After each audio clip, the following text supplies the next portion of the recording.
अस्सलामु अलैकुम वरहमतुल्लाहि वबरकातुह। मैं मौलाना मुश्ताक अली आप लोगों की खिदमत में हाजिर हुआ हूँ उर्दू की एक नई क्लास के साथ। आइए हम पढ़ते हैं आज का सबक। देखिए, आज स्वाद और ज़्वाद को मिला के हम पढ़ेंगे। दोनों हरूफों को दूसरे हरूफों के साथ मिलाकर पढ़ेंगे। इन दो हरूफों की प्रैक्टिस करवाई जा रही है। सौ, सब, सिब, सुब, सह, सिह, सुह। स्वाद के बाद हा की आवाज़ निकालेंगे जो कि हलक से निकलती है। सह, सिह, सुह। सर, सिर, सुर। सस, सिस, सुस। स्वा, सी, सुर।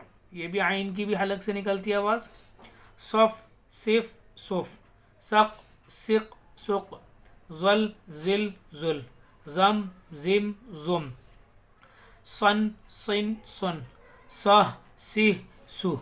तो आज यहीं तक, फिर मिलते हैं अगली वीडियो में अगले सबक में। तब तक के लिए मुझे भी अपनी खास दुआ में याद रखिएगा। अस्सलामु अलैकुम वरहमतुल्लाहि वबरकातुहू। इस वीडियो को खूब ज़्यादा से ज़्यादा शेयर करें और सबसे हासिल करें।